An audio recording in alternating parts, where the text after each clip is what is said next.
Welcome to Lecto. Today we are going to discuss hemolytic anemia. What is anemia? Anemia is basically the decrease in the oxygen carrying capacity is called anemia. It is actually caused by the hemolysis. Hemolysis means destructions of the red blood cell.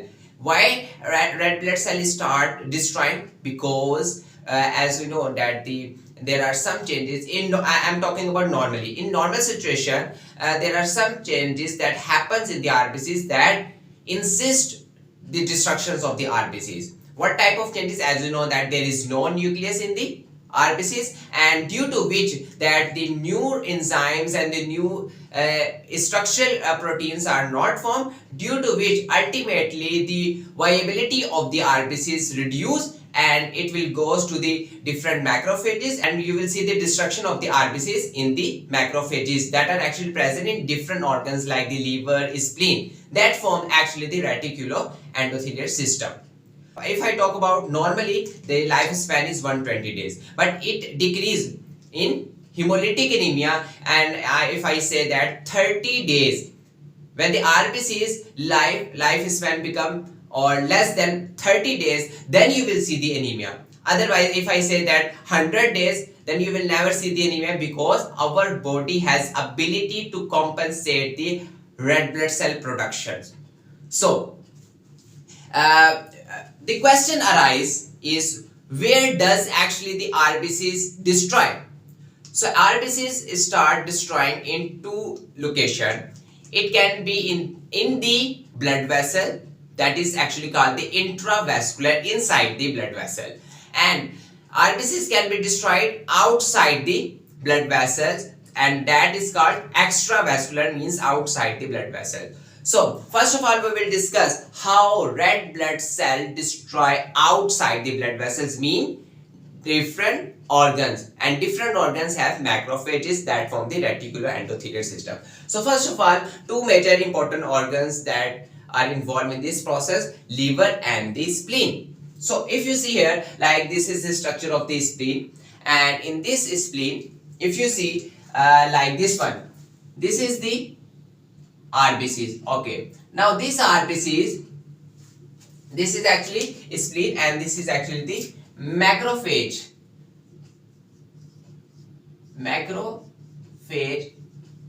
that are actually present in the spleen. Okay, now these RBCs, when the RBC is destroyed by the macrophage, you will see the release of the hemoglobin.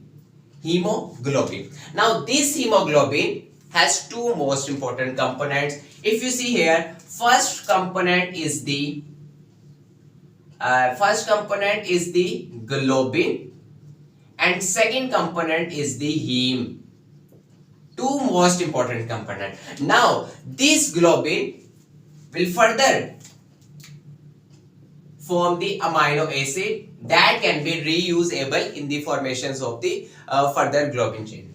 Okay, now this heme group has two most important component. First thing is the iron, that is actually present in the ferrous form, Fe2 form, and the protoporphyrin. What is that compound? Protoporphyrin.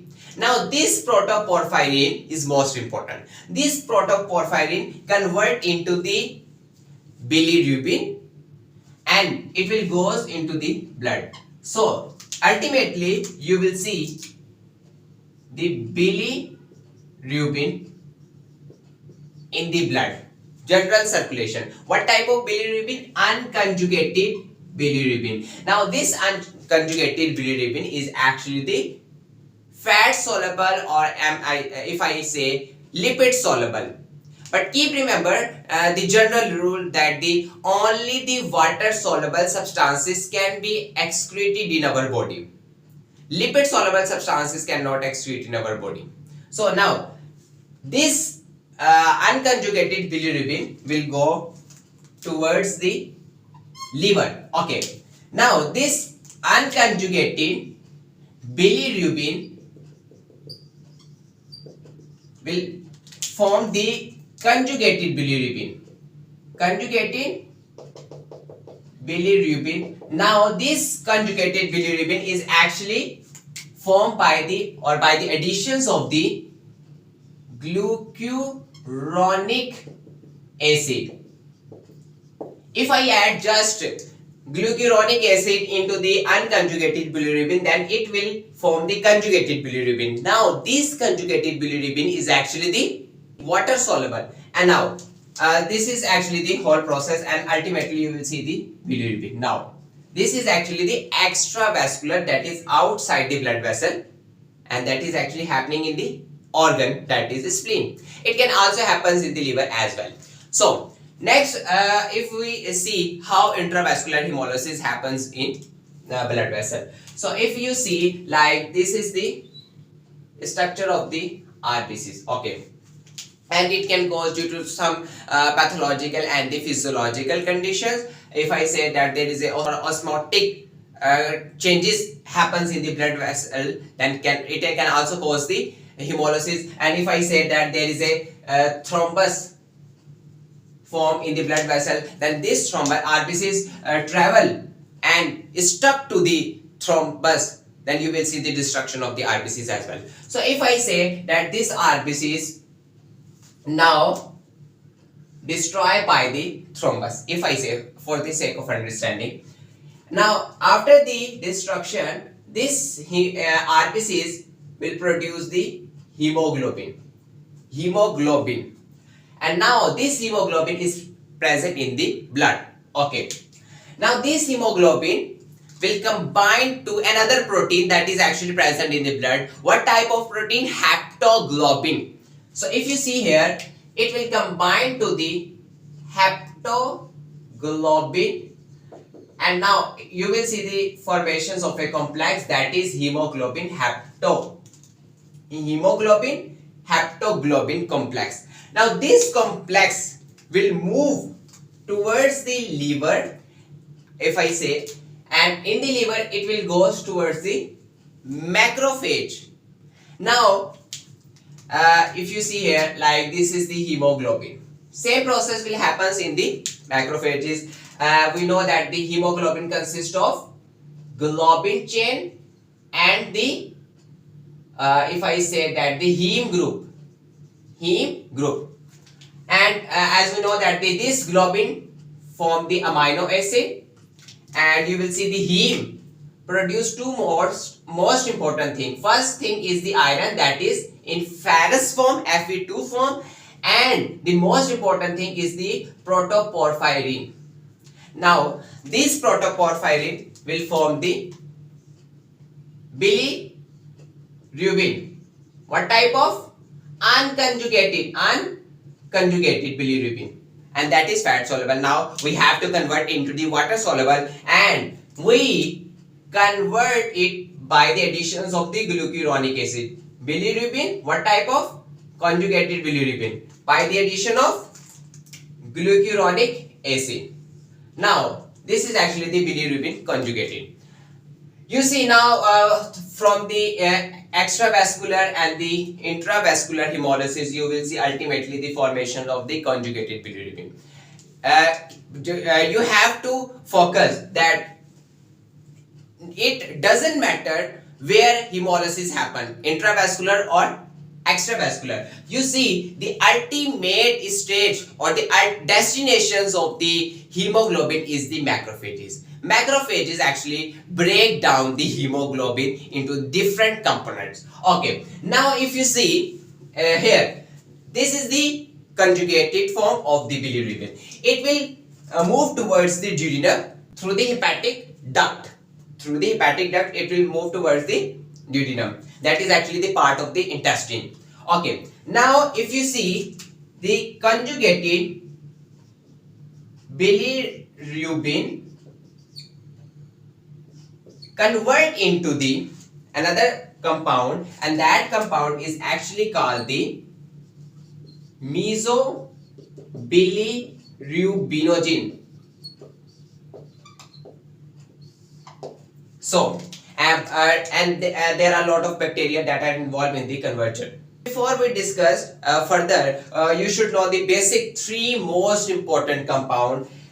First one is the mesobilirubin. bilirubinogen. That it has another name which is called the I-UROBILINOGEN. Okay, this is the first compound. Second compound you have to know is the STERCOBILINOGEN. This is another compound and it has another name which is called the L-UROBILINOGEN. Okay, and the third most important compound, if you see here, like the third compound is the D-urobilinogen. Now if you notice that all these three compounds having name urobilinogen, urobilinogen, urobilinogen, so I can say collectively they all are urobilinogen. Okay, now bilirubin conjugated form convert into the mesobilirubinogen. That is actually, if I say that is actually the I-UROBILINOGEN. Okay, now this compound has ability to go towards two different places. First, if you see here, it can be absorbed into the blood vessel and it can remain in the intestine. Okay, now if it will remain in the intestine, it will convert into the compound, and that compound is actually called the STERCOBILINOGEN. Now this compound has another name. What type of name? It has another name that is called L-UROBILINOGEN. Urobilinogen. Okay, because a lot of students get confused between the urobilinogen and stercobilinogen, and they are quite confusing, and you see, if you notice, a lot of different books tell a lot of different things. So if you see, stercobilinogen will oxidize. This is actually the colorless compound. Stercobilinogen is actually colorless compound. It will convert into the colorful compound, because, and we know that the feces has color. So this compound will convert into the stercobilin, and now this stercobilin having brownish color and give the brownish color to the feces. Okay, now mesobilirubin enter into the general circulation and goes toward the liver through the hepatic portal vein. Okay, if you see in the blood, mesobilinogen convert into another compound. What type of compound? This one, D-urobilinogen. It will convert into the D-urobilinogen. Okay, and if you see, like, it has two pathways further. It can again back to the liver and goes to the hepatic duct, and ultimately it can recycle again. And it has another pathway. It can goes to the general circulation, and if I say that it goes toward the D-urobilinogen. Okay, now it is in general circulation. It will convert again. This is actually the colorless compound, just like the stercobilinogen is colorless. Urobilinogen, D-urobilinogen is also colorless. Now we have to convert into the colorful compound, and that is urobilin. So if you see here, like, it will convert into the urobilin. Now this urobilin, that is actually the colorful compound, excrete in the urine and goes toward the urinary bladder and ultimately excrete from the body. Now this is actually the whole process that actually happens after the hemolysis. Okay, if you see that if a lot of hemolysis happens in the body, then you will see three most important things. First thing, as we notice that when the RBCs get destroyed, then what will happen? Hemoglobin release in the blood. Then in that condition, you will see the level of the hemoglobin high in the blood. So this condition is actually called the haemoglobinemia. I am saying hemoglobin anemia, high level of hemoglobin in the blood. emia, that is something related to the blood. Okay, and you can also see when as we know that the hemoglobin combined with the haptoglobin, when all the haptoglobins that are actually present in our body become saturated, then what will happen? Then you will see the hemoglobin is still present in our blood. Then what will happen? Then this blood goes towards the kidney, and as we know that the kidney actually filter the blood. So lot of chances that the hemoglobin will goes or excrete through the urine also, when only when all the haptoglobin that are actually present in our blood get saturated. So in that situation you will see the hemoglobinuria. So you also see urea, that is something related to the urine. High level of the hemoglobin present in the urine. So that's why it is called the hemoglobinuria. First one is the hemoglobinemia. Second was the hemoglobinuria. Okay. If you see that in all situation you see the iron also released in that situation and in that situation, and that iron that are actually present and comes into the blood. Okay. In that situation, if you see that the hemosiderin is the storage form of the iron actually stored in the hemosiderin. So, and lot of chances in that situation, as you know that when the RBC is destroyed, then the lot of iron will release, and in that situation you will see the lot of hemosiderin stored iron. So in that situation, lot of chances that the hemosiderin released into the blood. So in that situation, this is actually called the hemosideриnuria. That is actually the presence of the iron in the urine in the form of hemosiderin. So you can check it out by the different stains like the Pulse stain, or you can say Prussian stain. So this was all about the hemolytic anemia. That is actually the first part. We will discuss the next part in the next video. So this is all about the hemolytic anemia. If you have any question, then you may ask in the comment section. Thank you so much.